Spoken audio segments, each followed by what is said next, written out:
Diqqat aholiga tezkor xabar. 9 ta viloyatga sel kelishi mumkin. Barcha tezda xabardor bo'lsin. Assalomu alaykum hurmatli tomoshabinlar. Ushbu ma'lumotdan barcha tezroq xabardor bo'lishlari uchun iltimos video rolik ostidagi like tugmachasini bosib kanalimizga obuna bo'ling. Barchani Alloh taoloning o'zi asrasin.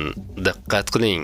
Joriy yilning 16-19 iyun kunlari kutilayotgan yomg'irlar yog'ishi sababli respublikaning tog'oldi va tog'li hududlarida sel suv toshqin yuzaga kelishi mumkin. Bu haqda O'zgidromet xabar berdi. Unga ko'ra Qashqadaryo viloyati Yakkabog', Dehqonobod, Chiroqchi, Kitob, Shahrisabz, Qamashi, G'uzor tumanlarida, Surxondaryo viloyati Sarosiyo, Uzun, Oltinsoy, Denov, Boysun, Sherobod, Sho'rchi, Qumqo'rg'on, Muzrobod tumanlarida, Samarqand viloyati Urgut, Samarqand, Bulung'ur, Nurobod, Qo'shrobod, Kattaqo'rg'on, Payariq, Jomboy, Ishtixon tumanlarida, Navoiy viloyati Xatirchi, Navbahor, Nurota, Konimeh, Karmana tumanlarida, Jizzax viloyati Zomin, Baxmal, G'allorol, Sharof Rashidov, Forish, Yangobod tumanlarida, Toshkent viloyati Ohangaron, Bo'stonliq, Parkent, Piskent, O'rtachirchiq, Yuqori Chirchiq tumanlarida hamda Angren va Olmaliq shaharlarida, Namangan viloyati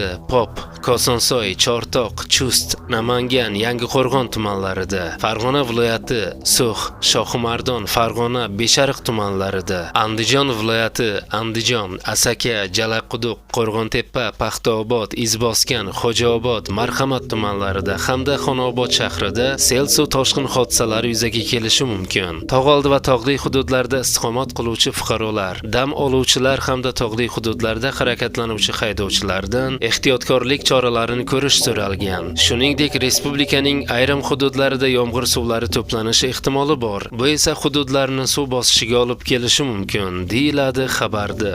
Hurmatli tomoshabinlar, video rolik ostidagi like tugmachasini bosib kanalimizga obuna bo'ling. O'zingiz va yaqinlaringizni ehtiyot qiling. Xayr, salomat bo'ling.